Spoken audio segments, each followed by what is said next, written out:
Bonjour à toutes et à tous. Alors, le pétrole fait une très belle année 2026.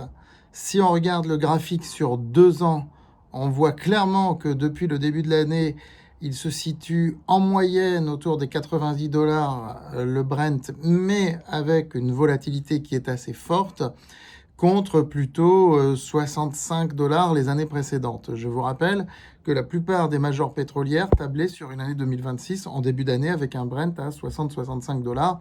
Et on se retrouve vraiment avec un Brent à 90 dollars en moyenne. Il est encore aujourd'hui, malgré la détente du conflit, autour des 87 dollars.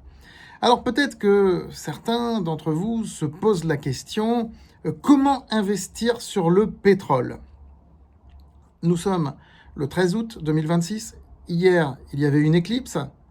J'ai fait un short où je vous ai dit, ce n'est pas l'éclipse qu'il faut regarder, c'est les conséquences de l'éclipse. C'est cette luminosité qu'il faut regarder. Et de mon point de vue, c'est ça qui est le plus intéressant. C'est exactement pour ça que j'ai fait cette vidéo, pour vous dire que ce qu'il faut regarder, ce n'est pas la direction que tout le monde regarde, c'est les conséquences de ça. Ce n'est pas le prix du pétrole qu'il faut regarder, c'est les conséquences sur l'économie, sur les compagnies pétrolières, etc. Et donc dans cette vidéo, on va répondre à cette question, comment investir sur le pétrole, ou peut-être, plus simplement, comment profiter de cette hausse du prix du pétrole qui vous pénalise dans votre pouvoir d'achat parce que ça fait augmenter le prix de votre carburant, le prix de l'énergie en général. Comment en profiter pour au moins compenser cette faiblesse de pouvoir d'achat? C'est ce qu'on va voir dans cette vidéo.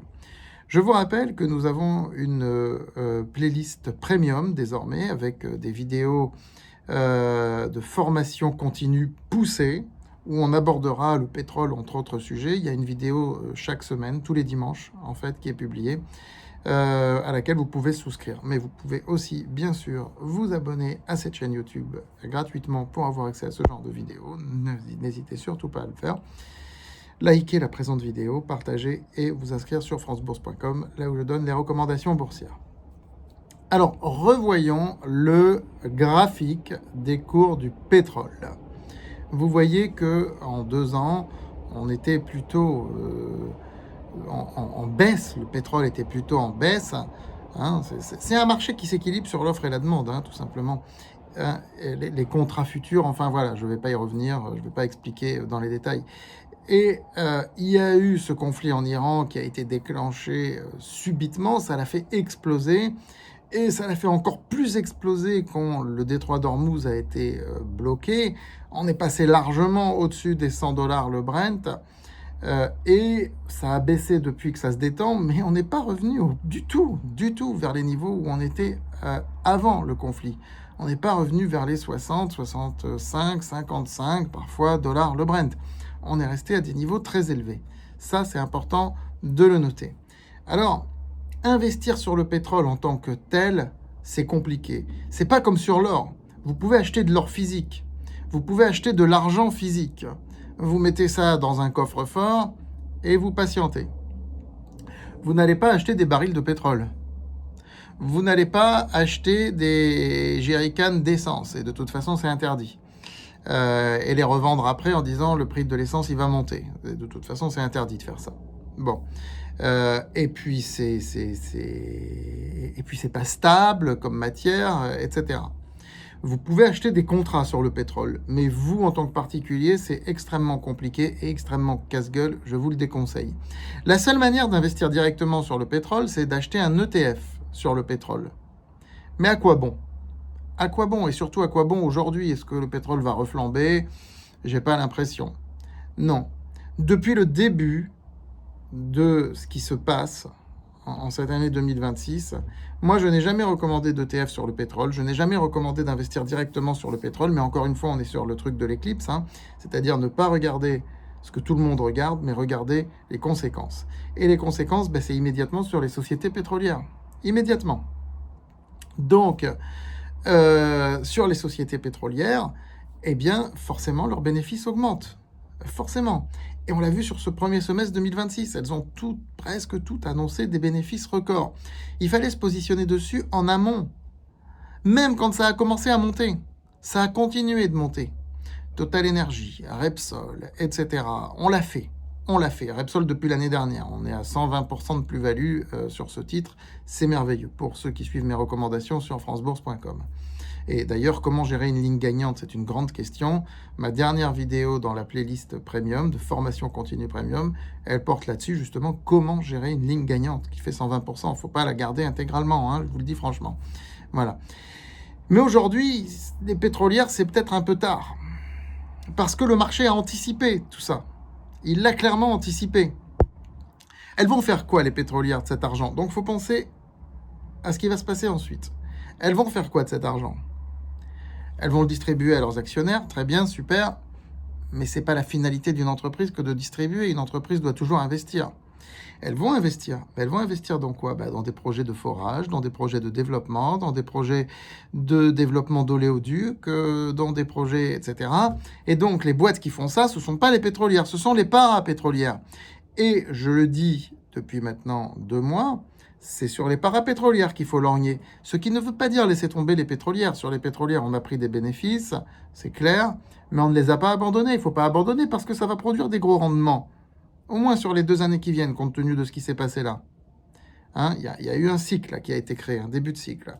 Même si le pétrole retombe, on va dire, d'ici le mois de novembre, décembre, à 60-65 dollars le baril, le Brent, ce qui a été fait.